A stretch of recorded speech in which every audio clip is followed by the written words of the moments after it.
Iniciou, amor. Iniciou, mas ainda, o ao vivo tem que estar aqui. Viu? Tá.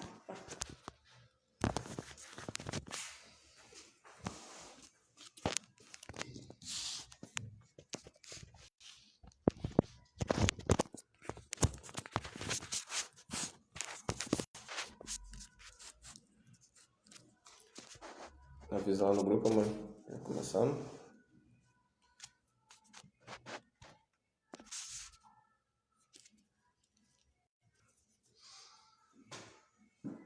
Amém. Deixa eu avisar no grupo. Avisar no grupo lá. Beleza.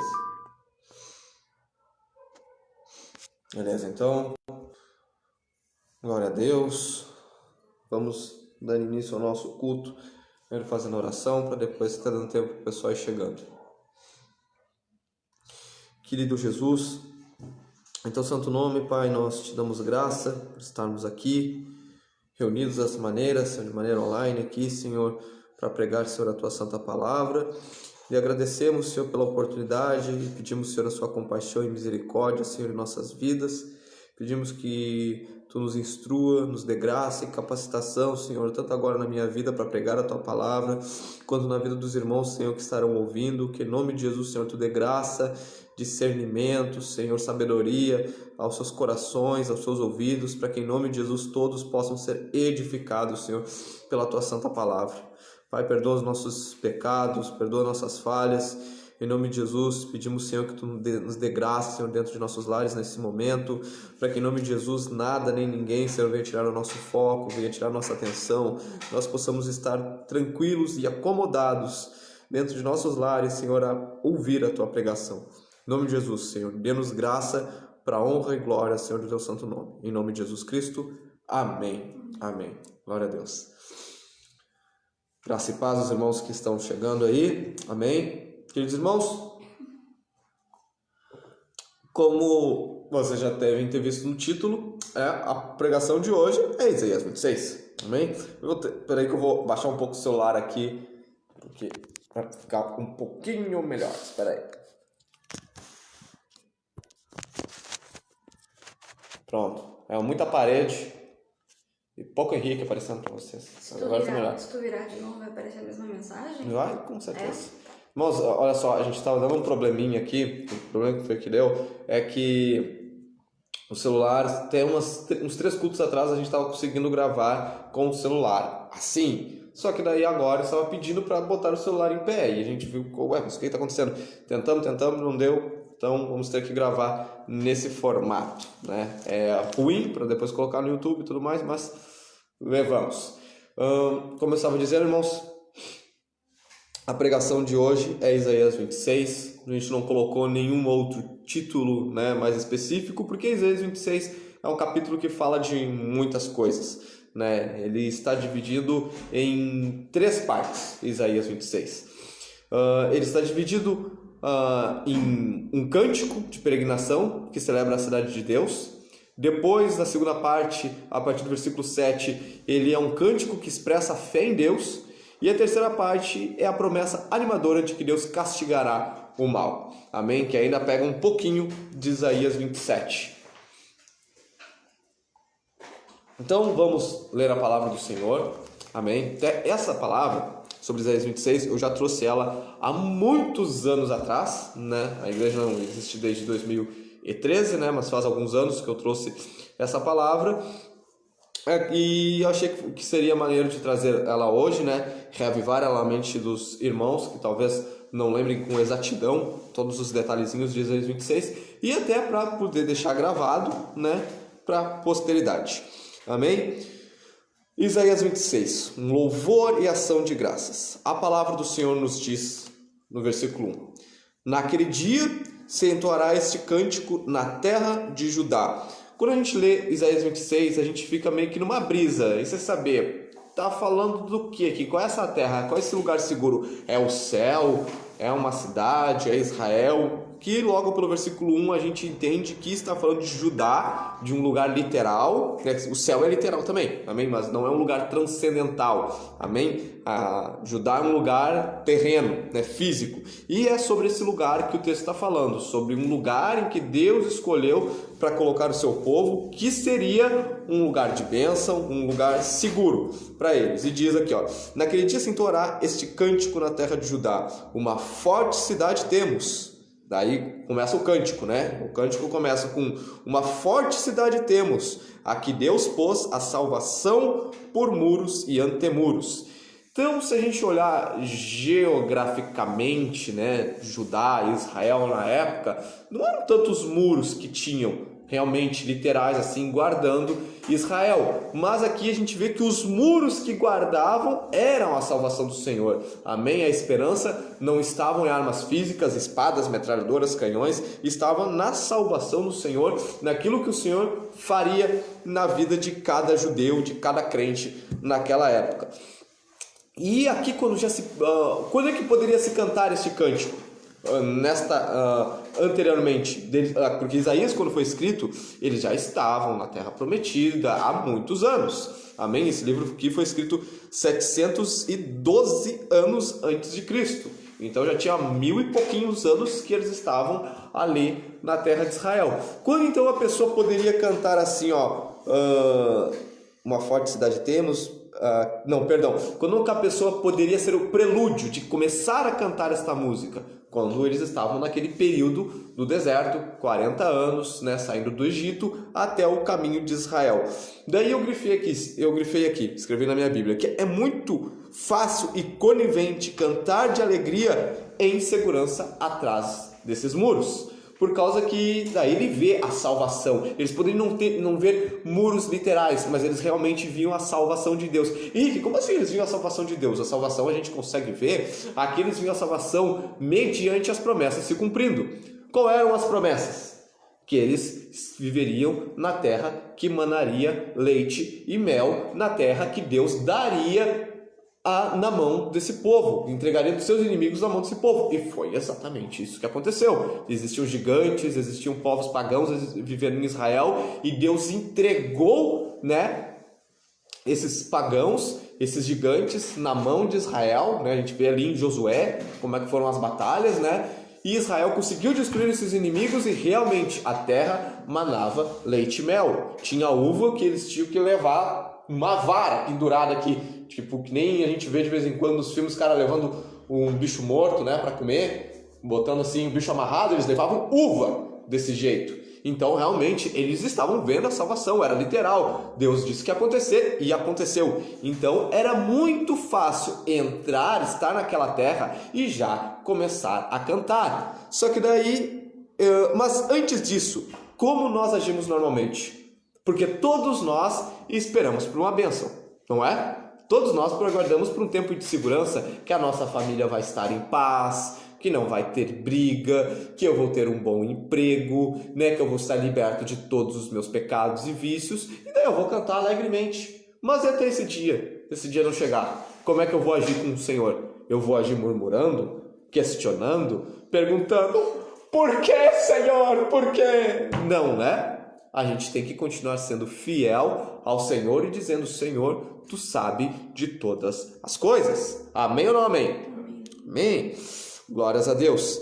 Então, como é que nós temos que agir normalmente antes de entrar na cidade forte, a que Deus pôs a salvação por muros e antimuros?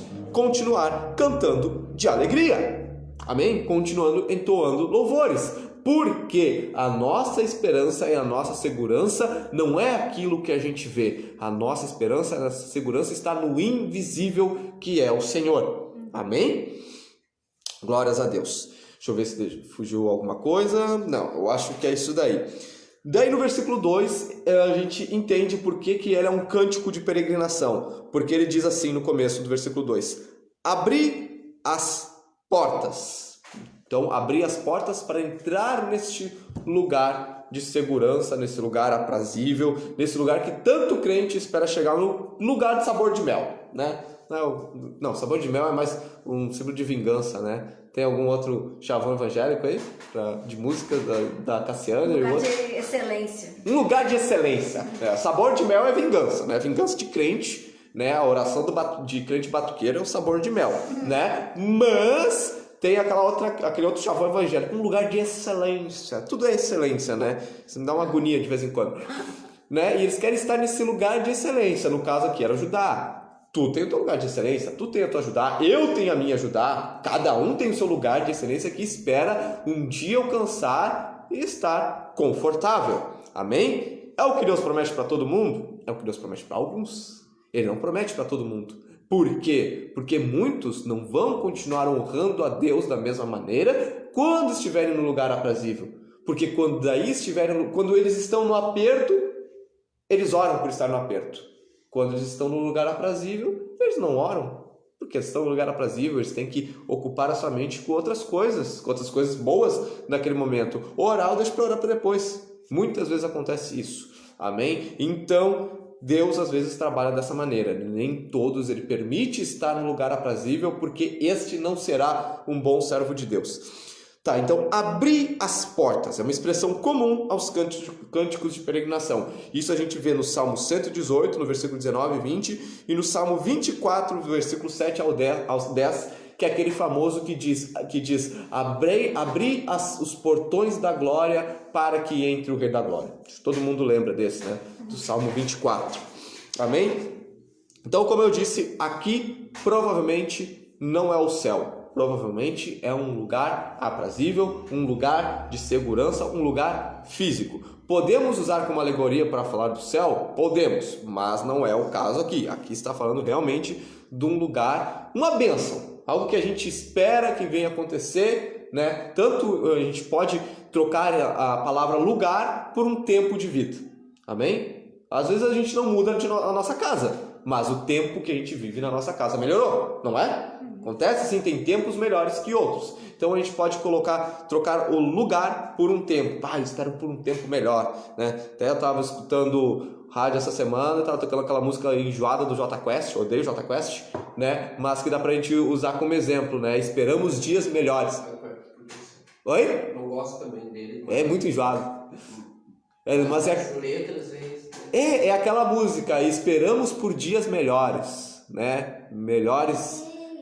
E como é que é? Melhores da dor, melhores em tudo, não lembro, mas você lembra. Rádio Mixta. Por aí. Amém? Então, abrir as portas para esse tempo melhor, para esse lugar melhor, para que entre nela a nação justa que observa a verdade. Para que entre nela a nação justa que observa a verdade. Então notem que tem uma condição para entrar nesse lugar de bênção. Amém? Henrique, eu acho que isso aí não é literal. Acho que isso aí, Deus mete qualquer um ali dentro. Fala, pode entrar, tá liberado. Será que é assim? Porque olhemos como foi na época do deserto. O que aconteceu? Quem saiu do Egito e entrou em Israel naquela época? Moisés entrou? Não. Moisés não entrou. Quem entrou? Só Josué e Caleb. Tem aquele resto de pessoal que atravessou o mar. O que aconteceu? Morreram tudo no deserto. E então quem é aquele povo que atravessou o muro de Jericó? Eram os filhos. Os filhos. E por quê? Por que isso aconteceu? Porque todo aquele povo, eles não observavam a verdade do Senhor. O que eles faziam? Murmuravam. Que droga! Saudade de comer uma cebola do Egito. Saudade. A gente só tem... Agora a gente nem tem vinho, não tem nada. Só tem esse maná nojento. Chegou eles falar assim, esse maná em que minha alma se anoja. Era a farinha de Deus, a farinha que Deus fazia chover do céu no meio do deserto, e os caras falavam, essa farinha que minha alma se anoja. Olha a mentalidade dessa gente. O Senhor dava algo para eles se manterem vivos no deserto, o mínimo para eles continuarem, e eles diziam que a alma deles se anojava daquilo ali. Ai, Senhor, eu quero carne, eu quero carne, eu quero carne. Numa dessas leituras, quando eu estava lendo isso lá no começo da minha conversão, a leitura estava meio chata, assim, eu quase dormindo, lendo a Bíblia, coisa e tal, né? E eles pedindo, eu quero carne, Senhor. E daí Deus pega e fala assim para eles, tá bom, eu vou dar carne para vocês, eu vou dar tanta carne agora que vocês vão se encher de carne, que vai ser carne pelos vossos narizes. Deus falou assim com eles. Tamanha a raiva, indignação, nojo que Deus ficou com aquele povo. Amém? Então, para entrar em tal lugar, deve-se observar a verdade que se encontra em Jesus. E observar é só ler? Eu já observei. Não. Tô tranquilo, eu vou entrar nesse lugar de bênção, minha vida vai melhor, porque eu observo, aqui, ó, mas os seus mortos verão o Senhor meu pastor, e nada me fala, eu observei, eu li, só que observar tem alguns sinônimos. E quais são os outros sinônimos de observar? Observar, sinônimos: cumprir, obedecer, acatar e atender. Então vamos trocar. Abrir as portas para que entre nela a nação justa, que observa, para que entre nela a nação justa que cumpre, que obedece, que acata e que atende à verdade. Amém? Então, nós não somos salvos pelas obras, mas os lugares que a gente quer, às vezes a gente pede por uma bênção e a gente quer ter a tal da bênção sem observar, sem cumprir a verdade do Senhor. Por que Deus tem que te dar alguma coisa se tu não está nem aí para os seus mandamentos? O Senhor Jesus falou, né? Não mintais uns aos outros, não traís, né? Não deis falso testemunho, né? Que nenhuma palavra frívola ache na vossa boca. Tudo isso. E a gente resbala em algumas coisas disso. Todo dia a gente resbala porque nós somos pecadores. Mas uma coisa é resbalar, outra coisa é não estar nem aí. Não está nem aí. Daí a gente guarda tudo que é dito popular, tudo que é crendice brasileira, tudo que é crendice gaúcha, né? Tudo que é crendice de índio. Mas agora a palavra de Deus, isso aí é bobagem, isso aí, tem cuidado, tem que observar isso. Mas a gente só vai entrar nesse lugar onde foi colocado como muros a salvação do Senhor, aquele que observa, aquele que cumpre a verdade do Senhor. Amém? Amém. Versículo 3. Tu conservarás em paz aquele cuja mente está firme em ti, porque ele confia em ti. Tu conservarás em paz aquele cuja mente está firme em ti, porque ele confia em ti. Quantas pessoas estão aí em depressão, estão perturbadas, não veem uma esperança em sua vida, né? Não tem paz no seu coração e elas não conseguem entender por quê. Daí elas dizem acreditar em Deus, mas a mente delas não está firme no Senhor. Aquele que tu conservarás em paz, Deus vai me conservar em paz, aquele cuja mente está firme em ti, porque ele confia em ti. Como é que a minha mente pode estar firme no Senhor, firme em ti, firme no Senhor, se eu não entendo e não conheço o Senhor? E daí qual é um outro versículo para explanar ainda mais, para aumentar o entendimento desse versículo? Isaías 48:18 diz assim: se tivesse dado ouvidos aos meus mandamentos, então seria a tua paz como o rio e a tua retidão como as ondas do mar. Mas vocês, agora sou eu que estou falando, né? Estou aumentando mais versículo, mas vocês não deram ouvidos aos mandamentos, então vocês não têm paz. A paz de vocês ficou como um rio parado que encheu de larva para mosquito, né? A tua retidão como ondas do mar. Agora está aquela coisa parada, aquele esgoto, onde está ali um monte de bicho podre, um bagulho para sapo, né? Viver sapo, viver só aquilo que não presta, aquilo que faz barulho, só aquilo que incomoda. Mas se a gente tivesse observado os mandamentos do Senhor, nós estaríamos em paz. Nós saberíamos como agir no tempo da angústia, nós saberíamos como agir no tempo da depressão. Henrique, tu não ficou com depressão há uns anos atrás? Fiquei, e eu sabia como agir. Eu sabia como agir, tanto que todo domingo eu poderia passar com depressão a semana toda. Chegava no domingo, eu me perguntava, qual é a condição que eu tenho para pregar hoje? Mas o Senhor exigiu isso de mim. Tá bom, Senhor, eu vou lá na igreja e vou pregar. Quando eu abria a Bíblia e começava, eu era capacitado, a depressão sumia, por aquele momento o Senhor se apoderava de mim e eu pregava a palavra dele. Como tinha que ser pregada, sem me vitimizar, sem dizer coitadinho de mim. O que eu buscava? Quando eu queria dizer coitadinho de mim, o que eu dizia? Senhor, eis-me aqui. Faz a tua obra em mim. Amém? Eu mesmo com tudo dizendo, não, Henrique, tu é um derrotado, tu é um ninguém, olha para ti, olha o que tu fez, olha o que tu alcançou.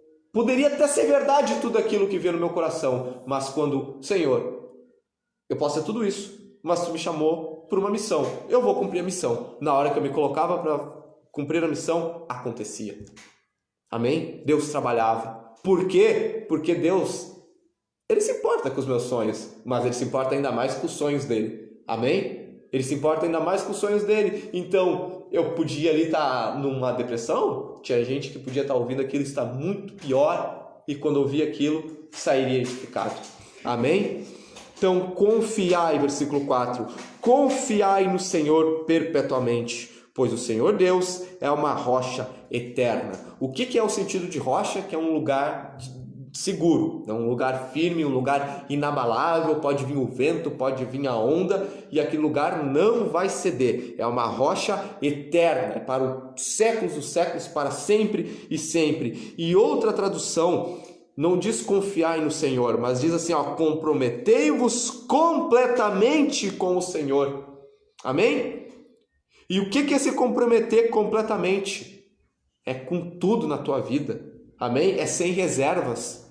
É sem, não, eu sou crente até aqui, a partir daqui eu não sou. Não, é com tudo. Eu vou me comprometer em tudo. Se o Senhor está me dizendo que eu não devo andar com determinadas pessoas, eu não vou andar com determinadas pessoas. Se o Senhor está dizendo que certa coisa é errada, certa coisa é errada. Se o Senhor está dizendo que alguma coisa que é bobagem não é bom para mim, aquilo não é bom para mim. Amém? Como eu dei o exemplo semana passada, em questão de músicas que eu escutava, que até poderiam não ter alguma coisa assim contra o Senhor, mas eu era um idólatra. Eu era um idólatra com aquelas bandas e eu tinha que parar com aquelas bandas. Tinha que parar de escutar. Hoje, como eu não sou mais um idólatra, algumas eu até já consigo escutar, né? Consigo não, escuto porque a letra não ofende a Deus ou algo do tipo, amém? E eu não sou mais um idólatra, eu não estou preso daquilo dali. Mas o que eu fiz naquela época? É difícil tu se libertar daquilo que tu é um idólatra, não é? O que eu tinha que fazer? Me comprometer completamente. E o Senhor, eu me comprometo. E na hora que tu cair, mas e se eu errar, e se eu resbalar e coisa e tal, e se eu acabar pecando? Levanta, a Bíblia fala em Salmos, aquele que caíres não ficará prostrado. Caiu, tu pecou, te levanta, limpa a sujeira do teu corpo e continua. Porque Deus é contigo e as misericórdias de Deus se renovam a cada manhã. Não é o que fala em Salmos? O choro pode durar uma noite, mas a alegria vem pelo amanhecer. Amém? Então esse é o nosso Deus, amém? A gente não está servindo a um Deus de um conto de fadas, a um Deus preso no madeiro, Ele não ficou preso naquela cruz, Ele ressuscitou ao terceiro dia, está vivo até hoje para trabalhar a nossa vida, amém? Para nos salvar e trabalhar na nossa vida. E o que é esse trabalhar? É fazer a minha vontade? Não, o trabalhar na minha vida é me lapidar para a vontade dele. É para fazer do Henrique um Henrique mais parecido com Jesus. Para fazer da Bárbara uma Bárbara mais parecida com Jesus. Henrique, mas será que isso é possível? É impossível para mim. É impossível para a Bárbara. Mas, como diz em Lucas capítulo 10, aquilo que é impossível para o homem é possível para Deus. Então Deus pode todas as coisas em mim. Amém? Trabalhar na minha vida. Ele pode fazer o que quiser na minha vida. Assim, por exemplo, o exemplo do pastor Batista. Era um crente todo certinho, de terninho e gravata e coisa e tal. Um crente aparentemente normal. E o que Deus fez com ele? Deus fez o que quis. Transformou o cara num metaleiro. Amém? Para o propósito de Deus é alcançar as pessoas que não eram bem-vindas dentro das igrejas. Amém? Vamos para o versículo 5. Ele abate os que habitam em lugares sublimes. O que é um lugar sublime? É um lugar chique, um lugar confortável, um lugar de status, um lugar de segurança. Amém? Ele abate os que habitam em lugares seguros, em lugares de segurança. A cidade exaltada humilha, derruba até o chão e abate até o pó. O que seria um lugar seguro? Pode ser aquele tipo, eu não vou na igreja porque na igreja eu tenho muitas dúvidas sobre o que é a igreja, o que eu vou fazer com o meu dinheiro dentro da igreja, para onde vai meu dinheiro, se aquele pastor é sem vergonha. Então, muitas dúvidas que me cercam, eu não sei o que eu vou fazer. Eu vou pro baile funk. No baile funk eu estou seguro lá, eu sei o que vai acontecer. Eu vou beber uma cachaça, eu vou usar uma droga, eu vou dançar, eu vou pegar umas gurias, eu vou fazer aquilo que está dentro da minha segurança carnal. E amanhã é outro dia. Então tem muitas pessoas que pensam, estar dentro da igreja é um tiro no escuro. Eu não sei se aquilo ali vai servir para mim, se eu vou ficar até o final. Então, eu não sei. Esse negócio de entrar pelas portas do Senhor, porque, abrir as portas e para que eu entre nessa porta, nesse lugar, vai só entrar nela na ação justa que observa a verdade. Eu tenho a condição ainda de ter que observar a verdade. Isso é muito para mim. E no baile funk eu não preciso observar isso. Na festa, no boteco, na cachaçada, na droga, eu não preciso observar isso. É só eu fazer o que todo mundo está fazendo. Agora na igreja cada um tem sua função, coisa e tal, e tanta gente diferente, com seus gênios diferentes, um pensa assim, outro pensa assado. Eu não sei, igreja não é pra mim, eu só quero saber de levar minha vida no bem bom. No bem bom é esse lugar seguro. E o que Deus fala nesses lugares seguros? O que é abater? Ele derruba, ele destrói esses lugares, os que habitam. Não é nenhum lugar. Ele abate os que habitam, ele abate as pessoas. Ele derruba essas pessoas que estão em lugares sublimes. Aproveita, mas traz o café, por favor. A cidade exaltada humilha, derruba até o chão e abate até o pó. Por exemplo, como que ficou os Estados Unidos quando aconteceu o 11 de setembro? Ficaram totalmente desolados. Nunca tinha acontecido, nem na Segunda Guerra Mundial tinha acontecido um atentado dentro do território nacional dos Estados Unidos. Então eles estavam totalmente seguros, era um lugar sublime, até que aconteceu o 11 de setembro. E todo aquele orgulho, não vou dizer nem orgulho, mas aquela segurança, caiu por terra. Amém? Dando só o exemplo, não estou falando a troco deles estavam certos ou errados, estou falando que lá é um lugar sublime, um lugar seguro, e aconteceu isso. Diz no 6, o pé a pisa. O pé de quem? O pé de Deus. Pisa esse lugar, os pés dos aflitos e os passos dos pobres. Amém? Daí diz no 7, o caminho... Deixa eu só terminar isso aqui, ainda tem um pouquinho aqui. Pode ser, amor. Diz no 7. Irmãos, aqui no 6 termina a primeira parte do capítulo, que é a parte do cântico de peregrinação que celebra a cidade de Deus. Agora, a partir do 7, a gente entra no cântico que expressa a fé em Deus. Amém? E a fé em Deus, tanto ela está no lugar de bênção, vamos dizer assim, na cidade prometida, quanto no deserto. Amém? Vamos lá, no 7 diz, o caminho do justo é todo plano, tu retamente pesas o andar do justo. O caminho do justo é todo plano. Eu lendo esse negócio eu só posso chegar a uma conclusão, eu não sou justo. Eu não sou justo mesmo, porque diz que o caminho do justo é todo plano, é todo retinho, E eu não tenho que me preocupar porque esse versículo fala. O que quer dizer então, o caminho do justo é todo plano? Na NVI, que é a nova tradução, não lembro se... Agora, o que quer dizer a sigla NVI? Mas na tradução da Bíblia, NVI diz assim, torna suave o caminho do justo. Então, em vez de o caminho do justo é todo plano, diz, torna suave o caminho do justo. Daí a gente pode entender em outro sentido, que mesmo eu andando num caminho que ele não parece plano, que ele parece meio tortuoso, que eu fique pensando, isso aqui não pode, Deus não está me abençoando, olha só, eu estou em apertos, mas mesmo andando em apertos, o Senhor torna suave o caminho do justo. Amém? Glórias a Deus.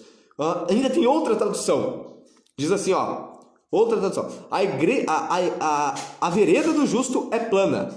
Tu que és justo, aplanas a vereda do justo. Então, por que a vereda, o caminho do justo é plano? Porque o Senhor é justo e Ele aplana o meu caminho. Ele aplana a vereda, a vereda do justo. Amém? E eu sou justo por quê?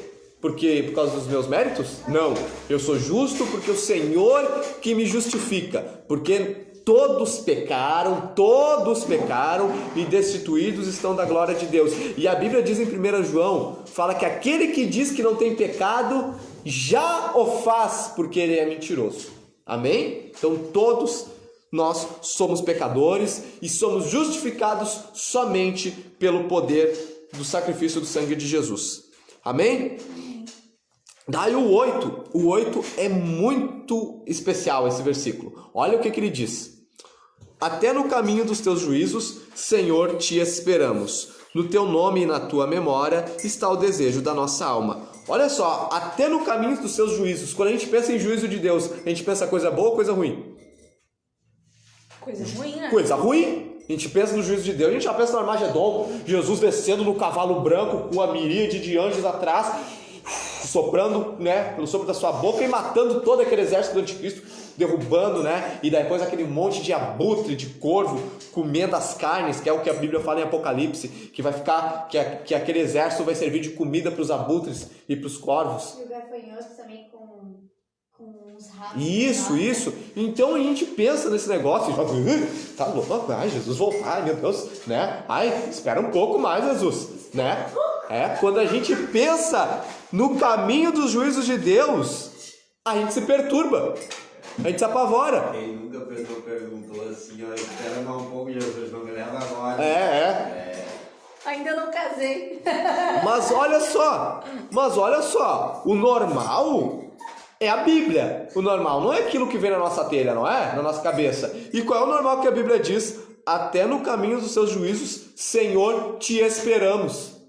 Aqui as pessoas têm que esperar nos caminhos do Senhor Jesus, nos juízos dele. As pessoas têm que esperar no Armagedon, as pessoas têm que esperar no gafanhoto, as pessoas têm que esperar no terremoto, as pessoas têm que esperar no tsunami. Olha só, até no caminho dos teus juízos, Senhor, te esperamos. No teu nome e na tua memória está o desejo da nossa alma. E a palavra fala em Isaías 40:31, aqueles que esperam no Senhor, e não falam que esperam nas coisas boas, esperam. Então a gente pode entender, esperam tanto nas coisas boas, tanto nos juízos. Aqueles que esperam no Senhor renovarão as suas forças e subirão aos céus com asas como se fossem águias. Amém?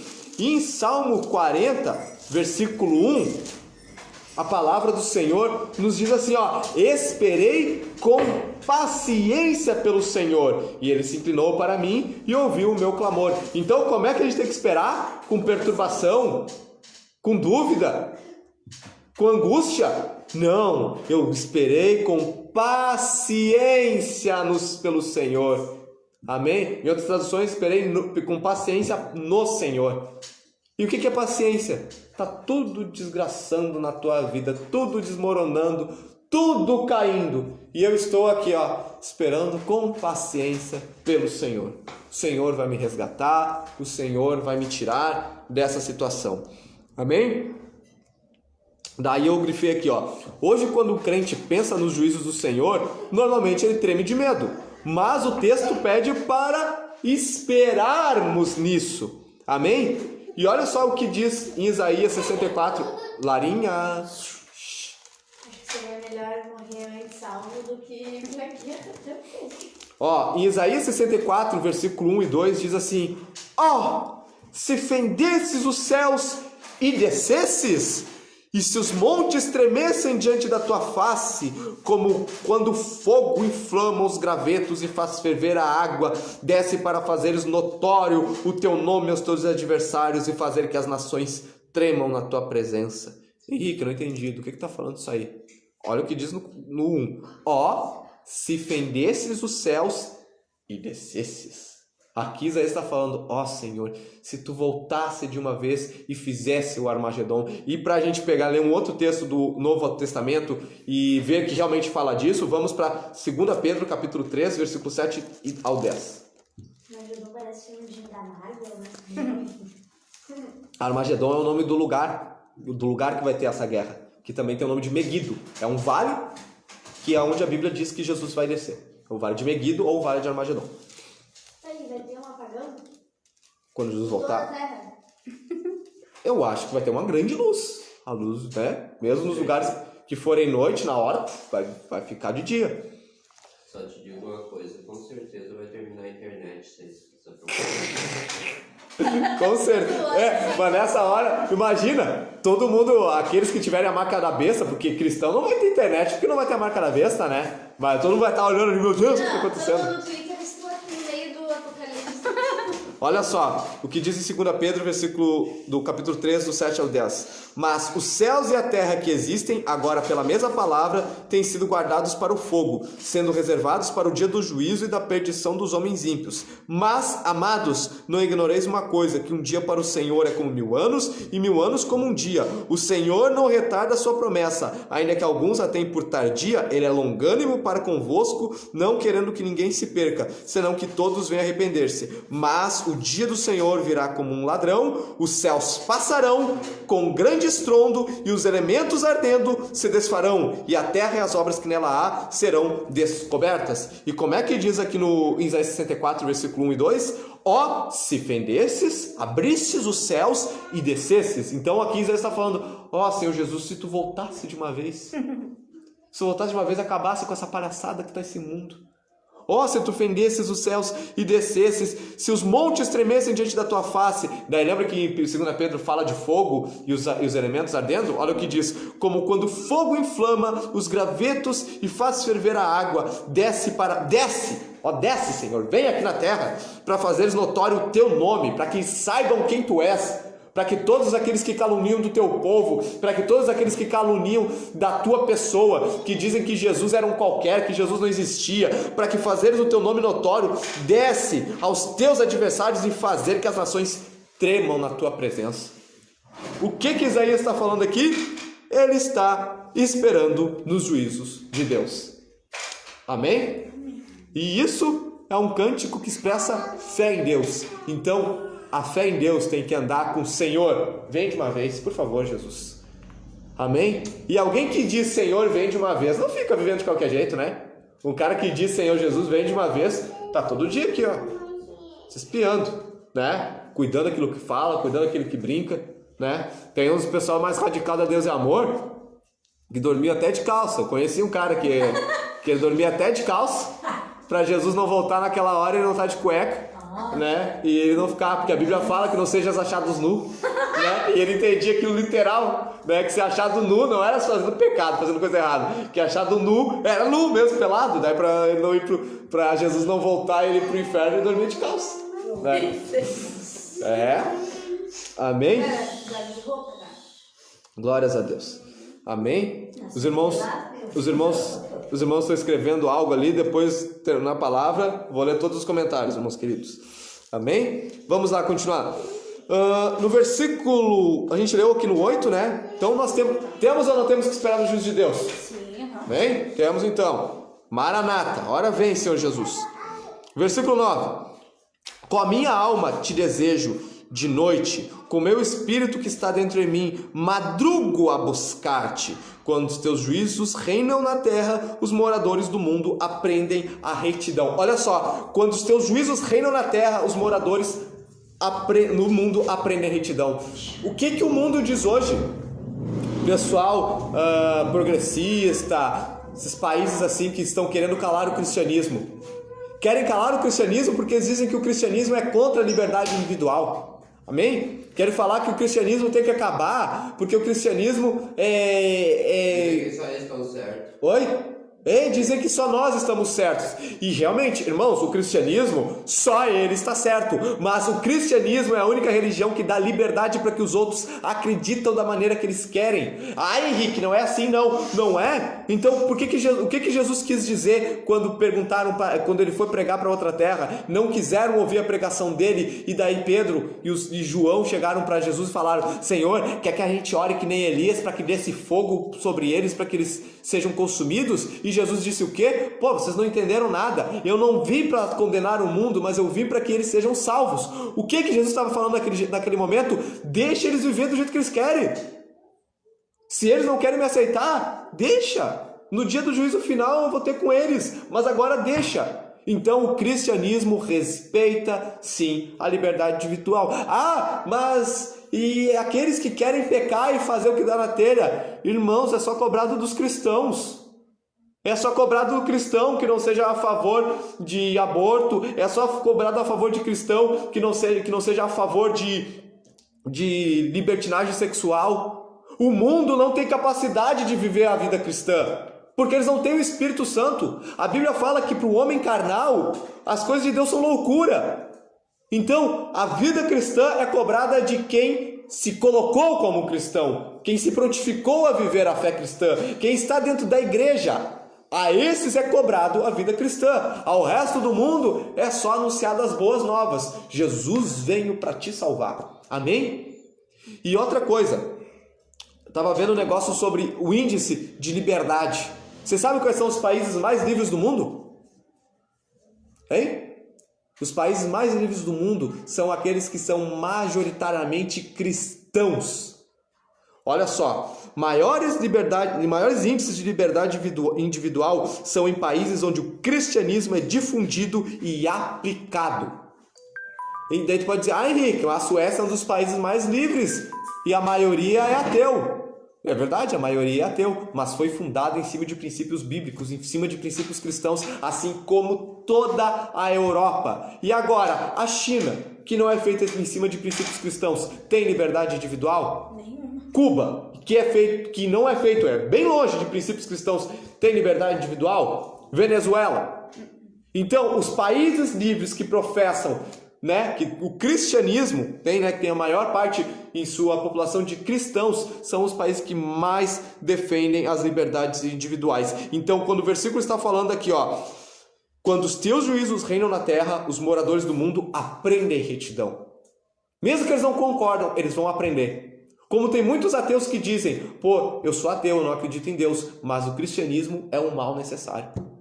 Porque o cristianismo é a única coisa que coloca uma barreira contra déspotas, contra pessoas más, contra pessoas que querem abusar e escravizar as outras pessoas. O cristianismo é a única coisa que para essas pessoas. Amém? Tinha um amigo meu ateu que diz que não é mais ateu, graças a Deus. Ele pegava e falava: não, eu não acredito em Deus, mas o cristianismo é um mal necessário. E hoje, graças a Deus, ele não é mais ateu, E isso por quê? Esse meu amigo não é mais ateu. Porque ele sempre foi do diálogo. Ele sempre quis conhecer e entender das coisas. Ele não não existe ponto final. Ele acreditava que não existia, mas ele estudava sobre o assunto. Ateu que não tem conhecimento, sabe? Ateu que não tem conhecimento. Ele era um ateu que queria ter conhecimento. E ele chegou à conclusão de que, Deus existe. Amém? Em Cuba não é permitido o cristianismo? Mal e porcamente. Mal e porcamente. As pessoas que querem conhecer Cristo Não, lá, eu acho que saber... eles não proíbem, mas não é difundido. Não é, por pode exemplo, ter placa da igreja, essas por coisas, exemplo, sabe? Não pode ter? a Christ Church, que o pastor tava abrindo lá, só podia ser assim, dentro de uma casa, não podia ter placa.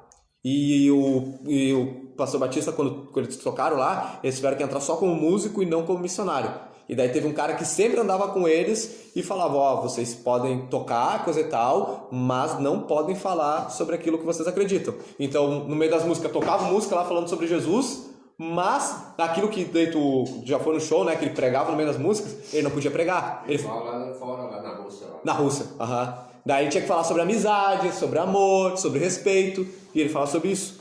E o cara ali o tempo inteiro, o cara de estado cuidando para ver se ele não ia pregar. Entendeu? Chato isso, né? Então pode ter igreja, mas assim o evangelismo aberto na rua não pode. Mas imagina, assim, pessoas que, querem, sabe? e assim, ter conhecimento de Jesus não pode, É. imagina ser ameaçado de morte Ou muitas vezes. sofre por as coisas, sim. não sabe porque está sofrendo, não sabe nem que tem uma saída. Não, e isso aí não foi só contra cristãos. Tipo, já vi vídeos de um pai de santo, de um senhor negro, sim, que ele era pai de santo em Cuba. E ele foi corrido pelo Che Guevara. Tá ligado? Então lá o negócio não era só com o cristianismo, era com toda a crença. Se tu acredita em algo espiritual, corre daqui. Vocês entenderam? Por isso que vai ter uma camiseta desse Che Guevara aí.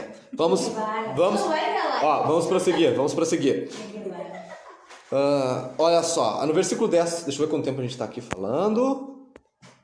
44 minutos, meu Deus. Versículo 10. Ainda que se mostre favor ao ímpio, nem por isso aprende a justiça. Até na terra da retidão ele pratica iniquidade e não atende para a majestade do Senhor. Então tem pessoas que mesmo estando no lugar abençoado, com pessoas abençoadas, vendo que ser uma bênção é bom para si, é bom para todo mundo, ele não consegue ver, não consegue entender e não consegue querer aquilo para si. E ele vai praticar a iniquidade. O nome disso é embotamento. O que é embotamento? Embotamento é ser bobo, fraco ou idiota. Amém? É como o estudo aqui na minha Bíblia diz. Embotamento. E o que é embotamento? É ser bobo, fraco ou idiota. Então, ainda que se mostre favor ao ímpio, ainda que ajude o ímpio, né? Nem por isso aprende a justiça. Nem com isso ele vai aprender o caminho reto do Senhor. Até na terra da retidão ele pratica iniquidade e não atenta para a majestade do Senhor. Ele não vai respeitar nem o próximo, nem o cristão e nem a majestade do Senhor. Ele vai continuar dizendo, Deus não existe, se existe é só um criador, é só um chato, é só um cara barbudo que quer ficar colocando regra nas pessoas. Ele era barbudo? Oi? Só que ele era barbudo. Jesus na terra ele era barbudo. Ele era por causa que ele era chamado de Nazareno. E Jesus tomava vinho e o Nazareno não podia tomar vinho. Então, quais eram as características para chamarem ele de Nazareno? É que ele tinha um cabelão e um barbão. Mas ele era... Não sabe se ele era branco ou moreno? Eu acho que ele era uma pessoa parda, né? Eu acredito que das 12 tribos tinham pessoas... Davi, ele era ruivo. Jesus era da descendência de Davi. Então, talvez Jesus fosse com a pele mais branca. Mas, por exemplo, Moisés casou com a Zípora. Zípora era da Etiópia. Então, a descendência de Moisés era negra. Então, tinha judeus brancos e negros. Então, Jesus era descendente de Davi, que era ruivo. Então, fica nisso. Jesus podia ser branco ou pardo. Amém? Vamos continuar aqui. Sobre o embotamento. Deixa eu ler em Hebreus capítulo 5. Embotamento, ser bobo, fraco ou idiota. Hebreus capítulo 5, versículo 11 diz assim, a esse respeito temos muito o que dizer, mas de difícil interpretação, porque vos tornastes tardios em ouvir. Então tem muitas coisas que a gente não está capacitado ainda para aprender. Por quê? Porque naquilo que a gente já ouviu, a gente foi tardio em aprender. Foi tardio em tentar entender, a discernir, a praticar. Então, como é que a gente vai aprender coisas maiores, coisas mais difíceis da palavra? Amém? Então, isso serve tanto para um crente, o embotamento é tanto para um cristão que quer realmente seguir a Deus, quanto para o ímpio. Amém? Versículo 11. Senhor, a tua mão está exaltada. Deixa eu ver se eu deixei passar alguma coisa. Não, é isso aí. Agora o 11 mesmo. Senhor, a tua mão está exaltada, mas nem por isso a vem. Velaão, porém, e confunde Sião, por causa do zelo que tens do seu povo. O fogo reservado para os teus adversários o devorará. Em outra tradução diz assim, erguida está a tua mão, Senhor, mas eles não a veem. Que vejam o teu zelo para com o teu povo e se envergonhem. Então a mão do Senhor está erguida, mas eles não veem isso. Daí ele diz, mas que eles vejam o teu zelo. O que é o zelo? Que vejam o cuidado de Deus em cima do povo e vejam as bênçãos de Deus em cima do povo e daí eles se envergonham. Amém? Se eles não vão querer reconhecer, ver a figura de Deus com os olhos espirituais, entender que Deus existe, então que pelo menos vejam Deus abençoando e protegendo o seu povo e se envergonhem. Amém? Como aconteceu com aqueles 3 jovens, né? O Sadraque, o Mesaque e o Abednego, né? Aqueles 3 jovens da Babilônia, que em se negar negando-se em se dobrar diante da estátua de Nabucodonosor, foram jogados numa fornalha de fogo ardente. E o que aconteceu? Eles falaram: se o nosso Deus quiser nos poupar, não quiser nos poupar dessa fornalha, nós continuaremos o adorando. E se ele quiser nos poupar, ele tem poder para isso. Daí Nabucodonosor, então joga esses caras. Jogaram os 3. Quando Nabucodonosor olhou de longe, o que aconteceu? Tinham 4 pessoas andando e saracoteando dentro do fogo. Nabucodonosor pergunta: peraí, não foram 3 que a gente atirou lá dentro daquele fogo? Sim, senhor, foram. Então por que tem um 4º ali? E ele parece semelhante aos filhos dos deuses, não sei o que. Quem era o 4º ali dentro? Era o próprio Jesus, antes mesmo de vir em carne. Jesus desceu do seu trono e esteve lá com eles. Amém? Para envergonhar o rei de Babilônia. E o que o rei de Babilônia falou? Tira esse pessoal daí. Realmente o Deus de vocês é o Deus verdadeiro. Amém?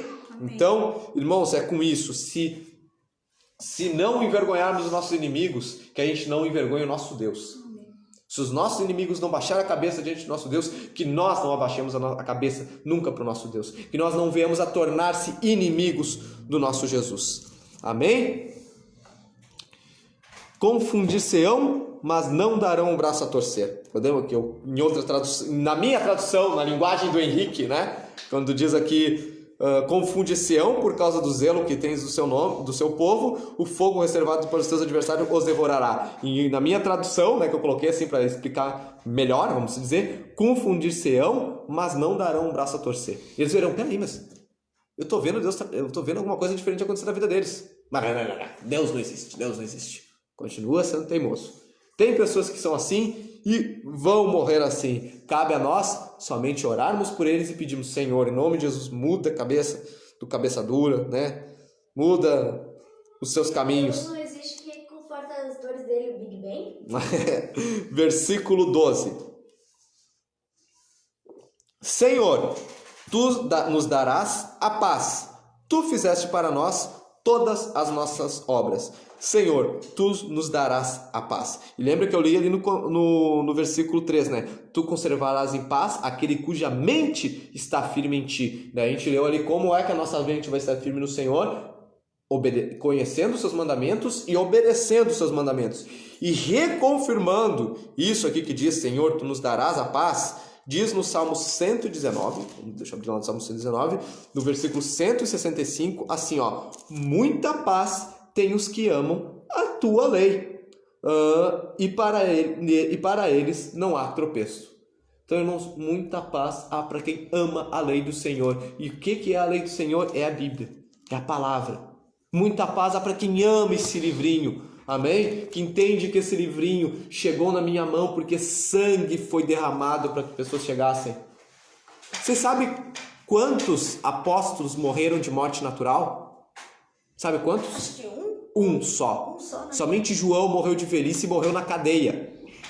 Todos os outros foram mortos com requintes de crueldade. Essa semana a gente tá Porque vendo, né? teve um que a Bárbara estava vendo, não me foge o nome agora, que a pele dele foi tirada. Foi assim, sabe quando tira a pele do coelho? Da O galinha? bicho assim da galinha? E levantam, foi isso que fizeram. Escalpelado. Pegaram a pele dele, escalpelaram, tiraram, ele ficou carne viva debaixo disso. Não lembra qual era o nome do apóstolo? Acho que era Bartolomeu. Bartolomeu. Ele ficou em carne viva. Na Armênia. E não morreu. Tiveram que decapitá-lo para que ele morresse. Então esse é o preço da Bíblia. Amém? Teve padres antes do Lutero que quiseram traduzir a Bíblia para entregar para o povo. E o que o Papa fez? Não. Nada de Bíblia para o povo. Pode botar esse cara na fogueira. Teve padres que morreram para que a Bíblia chegasse na nossa mão. Amém? Que eles falam: não, isso aqui não é só para os sacerdotes. Isso aqui o povo tem que ter em mãos. O povo tem que saber que a salvação não é por obras, que a salvação é pela graça. Pode botar esse cara na fogueira. Foi a ordem de muitos papas. Então, irmãos, isso aqui eu tenho que amar. Eu tenho que amar os mandamentos do Senhor. E eu te digo, muita paz tem para mim. Muita paz tem para mim. Posso me perturbar, me ficar ansioso com muitas coisas. Mas na hora que eu leio esse livro, ou na hora que eu vou fazer alguma coisa errada, e eu lembro o que a Bíblia me diz que eu tenho que fazer, e eu não faço, muita paz eu tenho no meu coração. Amém? Amém. Não porque eu estou guardando mandamentos de homens, não é algo que o pastor falou, é o que Jesus, é o que Deus falou. Amém? Glórias a Deus. Então amar a Deus é amar a palavra. Amém? Eu amo a Deus. Tu ama a Deus, mas não entende nada de Bíblia. Amém? Amar a Deus é amar a palavra. A Bíblia diz em João capítulo 1, versículo 1, que o verbo, a palavra, estava com Deus. E o verbo era Deus. E quem era esse verbo? Quem era essa palavra que se fez carne no princípio? Vou até ler. Até ler aqui, para não ficar só no meu...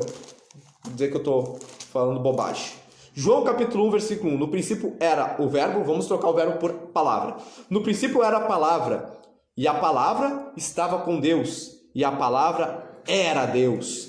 Ela estava no princípio com Deus, e todas as coisas foram feitas por meio dele, e sem ele nada do que foi feito se fez. Nele estava a vida, e a vida era a luz dos homens. A luz resplandece nas trevas, e as trevas não prevalecem sobre ela. Houve um homem enviado de Deus, cujo nome era João. Este veio como testemunha para testificar a respeito da luz, a fim de que todos crescem por meio dele. Ele não era a luz, mas veio para testificar da luz. A luz verdadeira que ilumina todos os homens estava vindo ao mundo. Quem era essa luz? Era o verbo, era a palavra. Estava no mundo, o mundo foi feito por meio dele, mas o mundo não o conheceu.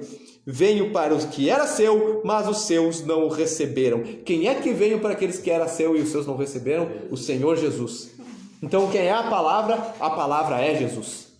Amém?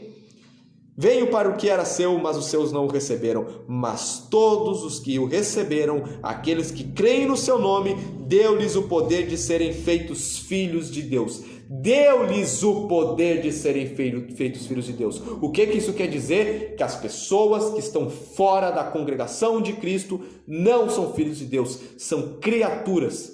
Henrique, esse discurso é pesado. O discurso é pesado, reclama com o dono do discurso. O discurso não é meu, o discurso é do Criador, é do escritor, do autor. Reclama com o autor. O autor é que está dizendo que todos que receberam, aqueles que creem no seu nome, deu-lhes o poder de serem feitos filhos de Deus. Amém? Está na Bíblia evangélica. Não existe Bíblia evangélica, existe Bíblia. Amém? A Bíblia evangélica é a Bíblia católica, ponto final. A Bíblia católica muda que tem apócrifos, ponto final. Amém? A única Bíblia que é diferente é dos Testemunhos de Jeová, que mudaram um monte de coisa. A Igreja Católica não mudou a Bíblia. Eles colocaram livros a mais. Mas o que está em João, na Bíblia evangélica, é o que está em João, na Bíblia Católica. E diz aqui, todos os que receberam, aqueles que creem no seu nome, deu-lhes o poder de serem feitos filhos de Deus. Então, quem é a palavra é Jesus. E a palavra era quem? A palavra estava com Deus e a palavra era Deus. Então, não tem. Amar a Deus é amar a palavra. Se eu digo que eu amo a Deus, eu tenho que atentar para aquilo que está escrito. Se eu digo, ou então eu não digo. Se eu não atento para a palavra, então eu não digo. Pelo menos eu seja sincero, pelo menos eu não seja hipócrita. Porque os anjos estão dando risada na minha cara. Na hora que eu falo, eu amo a Deus, mas não entendo nada de Bíblia, os anjos estão aqui, ó, dando risada na minha cara. Os papos. Amém? Então, diz no 13, a gente não vai conseguir terminar hoje, senão a gente vai se estender muito, já estamos 57 minutos, mas vamos ler aqui no 13. O Senhor, ó Senhor nosso Deus, outros senhores têm tido domínio sobre nós, mas por ti só nós lembramos do teu nome. Morrendo eles, não tornarão a viver, falecendo, não ressuscitarão. Tu os castigaste e destruíste, e apagaste toda a tua memória. Tem muitos hoje que a sua esperança está em políticos. Amém? Não dependemos de homens, mesmo que sejam bons. Dependemos somente de Deus. Tem muitos que a esperança hoje está no Bolsonaro, está no Lula, está sendo no diabo que o carregue. Mas o que Jesus fala sobre esses? E aqui quem poderia ser a esperança? Davi, Josias, bons reis de Israel. Mas o que diz no versículo 14? Morrendo eles, não tornarão a viver. Falecendo, não ressuscitarão. Peraí, então minha esperança tem que ter em alguém que até morre, mas que tenha que ressuscitar? Quem é o único na história que preenche essa lacuna? Não tem. Amém? É o Cordeiro de Deus, é o leão da tribo de Judá, é o Cordeiro que foi morto, mas vive. Amém? Aquele que era, aquele que é, aquele que será eternamente, o nosso Senhor Jesus. Amém? Deus que se fez carne, o Deus que esvaziou-se de si mesmo, saiu do seu trono lá do céu, esvaziou-se do seu poder para caber no corpo de um bebê, para nascer da Virgem Maria, para ser cuidado por ela e por José, um simples carpinteiro, para ser um homem pobre, para crescer e revolucionar esse mundo, fazer o que ninguém mais foi capaz de fazer, e de dividir a história em antes e depois de Cristo, e nunca ninguém mais conseguir fazer algo semelhante. Tem um cara, um filósofo, não sei se foi Nietzsche, que ele disse que ele não dava mais 100 anos.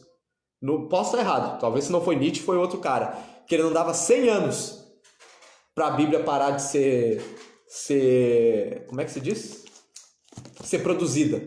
Ser produzida e vendida. Não deu 100 anos. Daqui a 100 anos, todo mundo vai esquecer de Deus. Deus está morto. Todo mundo vai esquecer da Bíblia. Não deu 100 anos, as Bíblias vão parar de ser produzidas. Vocês sabem o que a casa desse louco virou? Um lugar de imprensa de Bíblias. Nossa! Amém? Deus, a Bíblia fala em Salmos que Deus ri dos seus inimigos. Deus dá gargalhada dos seus inimigos. Imagina, Deus, o trouxão, vou fazer a tua casa agora um lugar para publicar Bíblia, o palhaço. Deus chamou alguém de trouxa, até. Em Salmos diz, vou ler aqui para vocês. Cadê? Se levanta, respondendo, cadê? Que está eternizado. Salmos capítulo 2, versículo 3. Rompamos as suas cadeias e sacudamos de nós as suas algemas. Aquele que está entronizado nos céus se ri e o Senhor zomba deles. O Senhor zomba dos inimigos. Hoje eu vi um meme. Então, o Senhor caçoa. O Senhor ri. A Bíblia fala que Deus ri dos seus inimigos e caçoa. Então, Ri do palhaço. Ri do palhaço. Hoje então, se o Senhor fala trouxão, não sei se fala trouxão, mas alguma coisa ele fala. Eu vi um meme hoje que falava assim, o primeiro deboche tá na Bíblia e eu posso provar. Aí é quando Deus pergunta pra Caim, onde está o teu irmão, Caim? Amém? Então, irmãos, esse é o nosso Jesus. Ele não é pouca coisa. Ele é criador dos céus e da terra, do universo inteiro. E não bastou fazer isso. Ele teve que tomar as vestes da limitação, as vestes de um bebê, para crescer e morrer dilacerado numa cruz, para pagar o meu pecado e pagar o teu pecado, porque a Bíblia diz em Salmos que se nós gastasse todos os nossos recursos para pagar pelo nosso pecado, a gente iria à falência e não pagaria. Por quê? Porque não existe ninguém que faça o bem, não há nenhum sequer, como diz em Romanos 3, pois todos pecaram e destituídos estão da glória de Deus. Eu não tenho como me salvar por sofrendo, eu não tenho como pagar os meus pecados. Eu sou salvo, eu sou perdoado porque minha esperança está no Cordeiro de Deus que pagou pelo meu pecado na cruz do Calvário. Amém? Não há aquilo que eu sofra na terra. Amém? Eu posso ser dilacerado, ter a cabeça cortada e entregue aos meus inimigos. Eu não vou ser salvo por causa disso. Eu vou ser salvo porque um dia Deus morreu na cruz por mim. Para pegar e se colocar no meu lugar, no qual ele disse no final, Senhor, está consumado. Amém? Amém. Amém? Esse é o nosso Jesus. Essa é a nossa força, esse é o nosso fôlego, a nossa esperança. Então, irmãos, como eu perguntei no começo, que é muito fácil e conivente cantar de alegria em segurança atrás de muros de salvação, onde a gente, aqui eu estou bem, aqui eu estou confortável. Não adianta nada estar num lugar sublime. O lugar sublime Deus derruba. Qual é o lugar mais importante que eu tenho que estar? No lugar da bênção do Senhor ou em qualquer lugar com o Senhor? Qualquer lugar com o Senhor, né? Deus não fala, no Salmo 91 diz que Deus vai estar conosco na angústia. Deus não fala que eu vou te poupar de toda angústia. Deus vai estar comigo na angústia. Deus não poupou Daniel da angústia de ser jogado na cova dos leões. Mas Deus estava com ele nessa angústia e os leões não comeram ele. Amém? Então, irmãos, quando estiverem me carregando para a cova dos leões, eu não vou ficar reclamando, Deus, onde é que tu tá? Eu vou dizer, Senhor, por favor, me dá força para essa batalha, me dá força para essa dificuldade. Amém? Amém. Então, irmãos, antes, queremos todos entrar nesses muros de salvação? Quem quer? Esse muro confortável, de vida aprazível, de vida abençoada. Eu quero. Por exemplo, um mundo onde não tenha corona, né? Onde passa tudo isso de uma vez, eu quero. Mas até passar, eu tenho que estar com a minha fé firme no Senhor, agradecendo e vivendo por Ele e com Ele. Amém, irmãos? Amém. Vamos orar.